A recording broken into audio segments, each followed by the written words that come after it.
The biting night air clung to Anya like a funeral shroud, offering no comfort, only weight. Each breath was cold, sharp, and fleeting, yet it could not drown out the oppressive unease that gripped her chest. Her trench coat, frayed and thin, did little to block the creeping dread pressing closer with every step.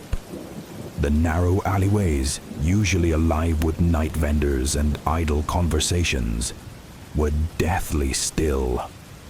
Only the flickering glow of distant streetlights remained, casting long, distorted shadows that danced like phantoms across the walls.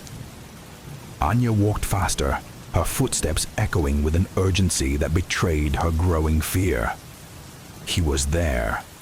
She could feel it again, that same heavy presence that had been stalking her for weeks, hovering just out of sight, always near. She glanced over her shoulder. There, a figure. Dark, hooded, motionless, a silhouette cloaked in the urban fog. His presence was suffocating, like being buried under wet earth. She turned sharply, pulse hammering against her ribs, and pushed forward down the alley, each step heavier than the last. The path seemed to stretch unnaturally long, like a dream turned nightmare. Then she heard it. A faint, dragging footstep. Closer. She didn't look back. She couldn't. It wasn't the fear of seeing him that terrified her most. It was the fear of not seeing him, of discovering he had vanished again into the shadows, only to reappear closer. Watching. Her breath came in shallow bursts as she stumbled up the steps to her home, keys fumbling in shaking hands. The lock resisted. Her panic spiked. Finally, click. She burst through the door, slammed it behind her, and twisted the deadbolt. For a moment, she leaned back against it, eyes scanning the living room. But her sanctuary was no longer familiar. The silence inside was too deep, too still, as if the house itself was holding its breath. The overhead light flickered once, then held steady. Shadows loomed in corners that once held comfort.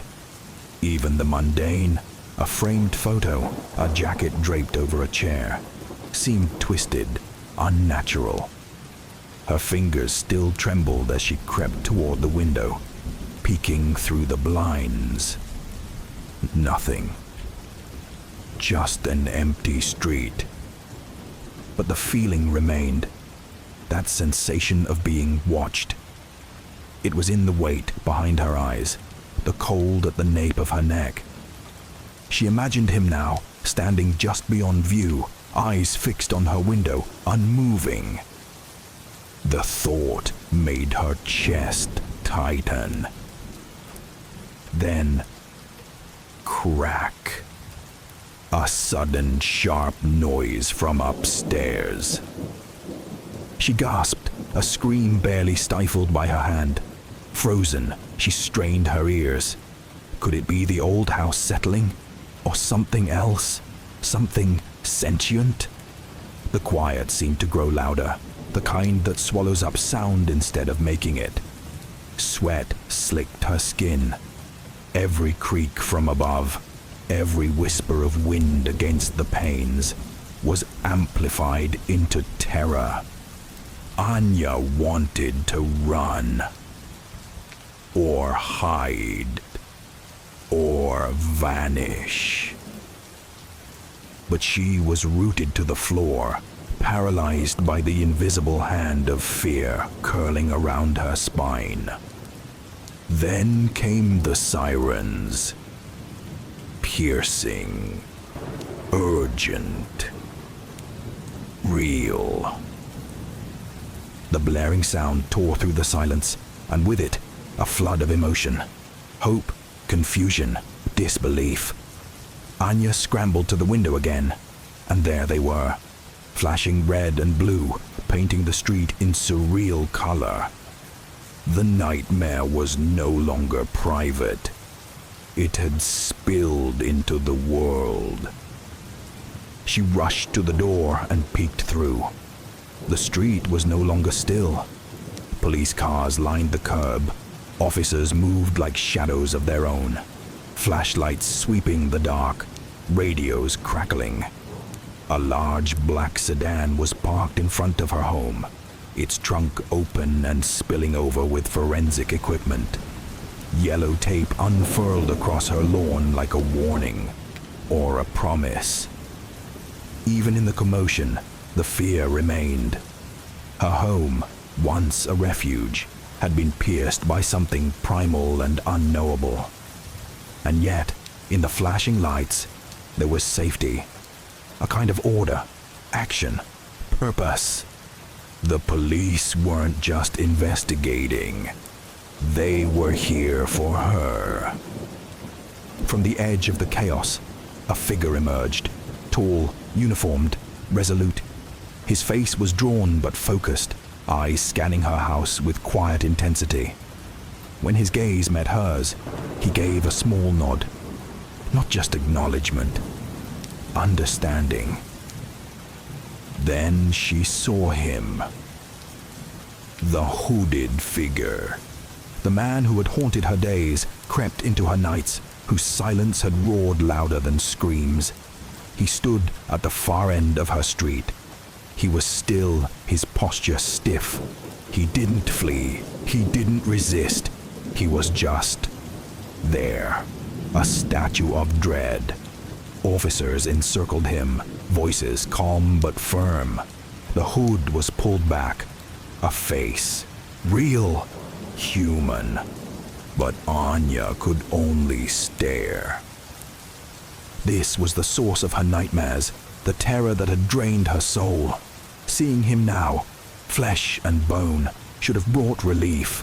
But it was surreal, too quiet, too easy. And yet, it was over. Her legs nearly gave out from under her. The man who had stalked her in silence was now encased in it. Only this time, surrounded by people who could stop him. The sky began to lighten. Orange and pink streaked the horizon, bathing the street in warmth Anya hadn't felt in weeks. The police presence was thinning, officers packing up, voices soft. Detective Jonathan approached her with a gentle nod. His eyes, tired yet kind, met hers. "He won't be bothering anyone again, Miss Anya," he said quietly. "We've been watching him for a while. Caught him near the same alley where you said he followed you." She nodded, tears catching in her lashes. Not of fear, but of release. For the first time in days, her breath came easy. She looked around at her quiet street, the soft golden light of dawn casting long, warm shadows. The horror was fading, not gone, not forgotten. But behind her, and in its place, was peace. The kind that comes after surviving the darkness. The kind that reminds you that the light always returns, even when it feels like it never will.